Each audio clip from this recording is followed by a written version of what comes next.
Honorable Speaker, I present the interim budget for 24-25.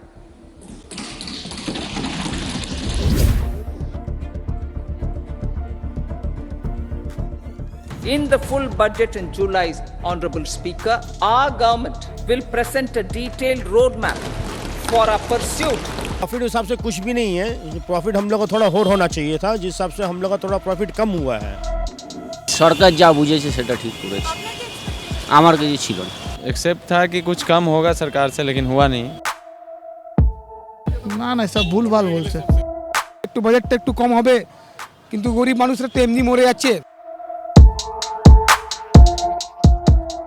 नमस्कार, आप सबको स्वागत है डिजिटल खबरीलाल हिंदी में। मैं हूँ पूर्वा। आज जो बजट पेश हुआ है संसद में, उसको लेके बहुत सारी जो साधारण जो इंसान है उनको बहुत ही भावनाएं थी कि इनकम टैक्स को लेके बहुत सारे छाड़ मिलेंगे, वो तो मिला ही नहीं। ऊपर से और भी बहुत कुछ ने, निर्मला सीतारामन उन्होंने बहुत कुछ बोला कि हर महीने 300 यूनिट को फ्री बचत मिलेगा इलेक्ट्रिसिटी पे। ऊपर से 80 करोड़ जो है, 80 करोड़ भारतीय वासी को फ्री में रेशन मिलता है। ऊपर से जो महिला है उनके उन्नयन के लिए बहुत सारे बोला गया है कि उनको और भी जैसे कि बेनिफिट हो। महिलाएं जो है उनके लिए बहुत सारे बचत भी कर गया है। तो अब देखने की बारी है कि आम जनता इस बजट को कितने पूर्ण समर्थन करता है। चलिए उनके साथ बात करके देखते हैं उन लोगों की क्या राय है ये बजट को लेके।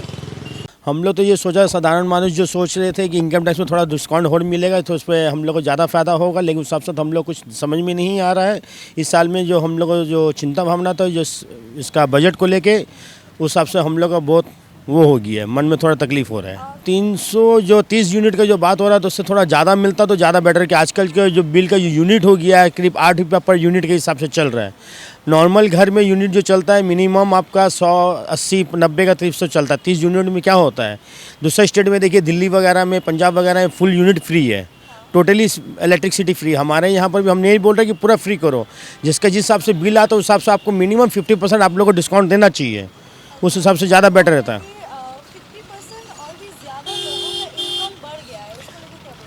इनकम तो उस हिसाब से कुछ बढ़ा नहीं है, एक्सपेंस बढ़ गया हिसाब से। इनकम के हिसाब से देखा जाए तो इनकम हम लोग अभी 50 पैसा है तो हम लोग का खर्चा 75 पैसा 90 पैसा चल रहा है। उस हिसाब से प्रॉफिट हिसाब से कुछ भी नहीं है। प्रॉफिट हम लोग को थोड़ा और होना चाहिए था, जिस हिसाब से हम लोग का थोड़ा प्रॉफिट कम हुआ है। उससे थोड़ा ज़्यादा होता तो हम लोग पब्लिक जो है, साधारण पब्लिक जो थोड़ा खुश होता। और मैं इससे ज़्यादा मैं और क्या बोल सकता हूँ आप लोगों को। एक्सेप्ट था कि कुछ कम होगा सरकार से, लेकिन हुआ नहीं। यही उन्होंने बोला कि हर महीने 300 यूनिट फ्री इलेक्ट्रिसिटी मिलेगा। इसको लेके क्या बोलेंगे? इससे तो देश पे बोझ बढ़ जाएगा। बहुत बढ़ रहा है, क्यों? फ्री में मतलब आदत हो जाएगा सबका ना, तो फिर सरकार कहाँ से पैसे लाएंगे। जो अभी मैंने बजट में देखा है कि मतलब इंडिया सब गवर्नमेंट के ऊपर कर्ज है, कितना लाख करोड़ का कर्ज है, तो और कर्ज बढ़ जाएगा इससे। तो নমস্কার, আমি একটু আশা করেছিলাম যে সব দিক থেকে মানুষ বাঁচবে, একটু বাজেটটা একটু কম হবে, কিন্তু গরিব মানুষরা তো এমনি মরে যাচ্ছে। যা গ্যাসের দাম, যা পেট্রোলের দাম, যা সবজি শাকের দাম যা বেড়ে গেছে, এখন মানুষ আর বাঁচতে পারছে না। তো আমরা একটু আশা করেছিলাম সরকার থেকে যে একটু বাজেটটা একটু কম হলে মানুষরা একটু করতে পারতো। কাজ তো বেড়েছে কিন্তু ওরকম ইনকাম নেই। আগে যেরকম ইনকাম ছিল কংগ্রেস সরকারে আমরা যেটা দেখতাম, যেটা ইনকাম ছিল, এখন কিন্তু সেরকম আর নেই। দেখুন সরকার সব জিনিসে ট্যাক্স বেশি করে নিচ্ছে, সব জিনিসে মানে মিডল ক্লাসের লোক এমনি মরে যাচ্ছে। তো এটা নিয়ে চিন্তা করা উচিত।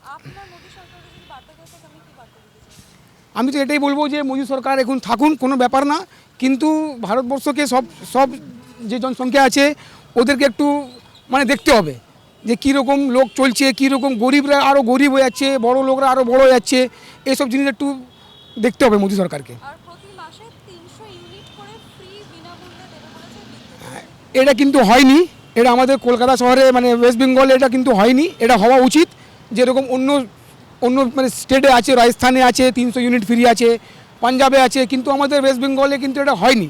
এটা করা উচিত। কিন্তু মানুষরা যারা ফ্যাক্টরি চালাচ্ছে, যারা ইন্ডাস্ট্রিয়াল মিটার নিয়ে আছে, তাদের ক্ষেত্রে ওরা ঠিক আছে, কিন্তু যারা মানুষ যাদের 100-200 করে ইউনিট উঠছে ওদের ক্ষেত্রে একটু দেখা উচিত। সেটা সরকার যা বুঝেছে সেটা ঠিক করেছে, আমার কাছে ছিল না। আমার পুরোটাই ছাড় দিলে আরও হেল্পফুল হতো। সে তো কারটু কমলে ভালো হয়, তো বেড়েই যাচ্ছে। তারপরে বলছে যে মোদী সরকার বলছে যে 50% আরো মানুষজনের কাজ আরো আয় বৃদ্ধি হয়েছে, এটা কি ঠিক? না, ভুল। মানে এটা ভুল বলছে। হ্যাঁ। আপনার কেন মনে হচ্ছে? কেন আমাদের কাজকর্ম নেই, অর্ধেক মানুষের কাজ নেই। মানে আমাদের ইলেকট্রিক সাপ্লাই যদি কম হয়, হ্যাঁ না, সে ইউনিট যদি চার্জ কম লাগায় সেটা ভালো, হ্যাঁ না। আর গ্যাসের দাম কি কোথায় ছিল, কোথা দিয়ে কোথায় নিয়ে আসলো, হ্যাঁ না, সেটা তো ভুল হচ্ছে না। পাবলিকে ভুল করে তো কোথা দিয়ে কোথায় দাম, আগে কি 275 টাকা ছিল, হ্যাঁ না, তারপর তার বলো সাবসিডি দেবো 300 টাকা করে, এখন তো 300 টাকা পাচ্ছে।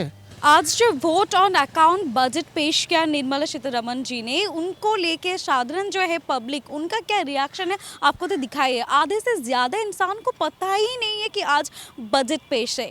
ऊपर से आज जो वोट ऑन अकाउंट वाला बजट पेश हुआ, उनको लेके उनका इंटरेस्ट उतना है भी नहीं, क्योंकि इलेक्शन है, लोकसभा इलेक्शन, उनके बाद फिर जो कंप्लीट बजट पेश होगा उसके ऊपर ही इंसान को है पूरे इंटरेस्ट है कि उसके बाद इनकम टैक्स को लेके क्या गवर्नमेंट क्या राय देंगे, या नारी सुरक्षा को लेके ऊपर से आम पब्लिक जो है उनके ऊपर क्या बेनिफिट होगा, इनको लेके देख रहे कि क्या हो सकता है। लोकसभा इलेक्शन के बाद जो होगा उसी के ऊपर पूरा जो है पब्लिक देख रहे हैं अभी। हर अपडेट्स के लिए देखते रहिए डिजिटल खबरीलाल, क्योंकि खबरें आपकी, नज़र हमारी।